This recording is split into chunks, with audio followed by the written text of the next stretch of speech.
Breaking news, Parramatta has failed in its bid to re-sign star half Dylan Brown. Michael Chemis joins us from the newsroom. Michael, where's Brown headed?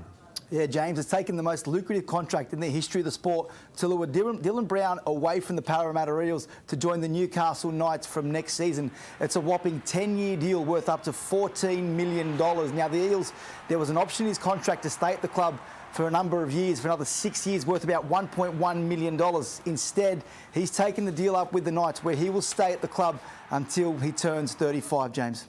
Michael, more on 100% footy with you later tonight. Thank you. Well, Rabbitohs enforcer Keaon Koloamatangi has won a battle with his sweet tooth to have him in the best shape of his career. After a first-up victory over the Dolphins, Koloamatangi now has his sights set on the Dragons and his old teammate, Lachlan Ilias. At Souths, there's almost as much talk about those who are not playing as those who are. Big dollar recruit Lewis Dodd was assuming a second fiddle position to Mr Muscles. New Souths half Jamie Humphries. Jamie, he's, you know what he looks like? He looks like freaking Iron Man. Keaon is built different this year. The former Origin forward has dropped 10 kilograms. Nah, I probably haven't been this light since I was born, so I dropped a lot actually.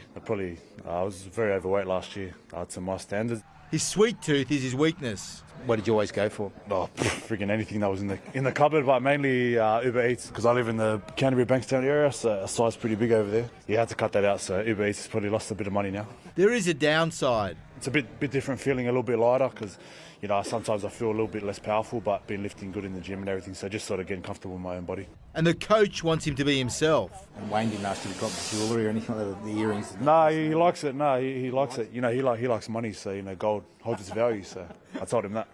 So he thinks you're a smart investor? Yeah, he thinks I'm very smart. While Keaon is lean, he's still mean. His old teammate Lockie Ilias better look out. Probably still talk to him until Saturday, and then, you know, I'll probably want to rip his head off. That's not how Jai Gray plays the game. He's as tiny as they get in the NRL. Did anyone ever tell you you're too small to play? Yeah, probably a couple of times, but How did you react? I just blow it off. Probably a lot of little kids like who look up to you as well and say, well, you know, you can make it, they can make it as well. Yeah, for sure. I think just working hard, yeah. As long as you're working hard, then you give yourself every opportunity to make it. Danny Weidler, 9 News. The Titans will head to Sydney tomorrow, forced to relocate south after their Gold Coast base was flooded following heavy rainfall during ex-tropical cyclone Alfred. Water rose so high at their Parkwood facility it was well above the crossbar in their training field. After a round one bye, Des Hasler's men face his old club, the Bulldogs, at Belmore on Sunday.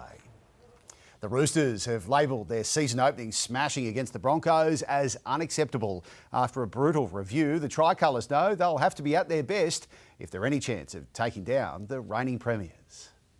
The vibes appear to be high in Roosters camp despite a round one performance they say wasn't up to NRL standard. The scoreline was unacceptable, you know, as a group. The 50-14 thumping is the club's worst start to a season since 2009. That year, they took out the wooden spoon. How brutal was the review? Yeah, obviously it's brutal, especially with the points that got put on us. The most experienced chook, Daniel Tupou, is trying to remain calm. Is it a blow to the confidence? I don't think so. It's not how we wanted to start the season, but again, there's a lot of positives we can take away from that game, and confidence is still high at the moment. And the Roosters will need all the belief in the world when they take on the Premiers on Friday night. How much better do you need to be? A lot better, obviously. Like I said, it's not going to get any easier this week against Penrith, so we're really looking forward to answering a few questions, you know. With Sam Walker and Brandon Smith still sidelined, the Bondi boys could do with a Blues boost, but New South Wales hooker Reece Robson won't arrive until next year.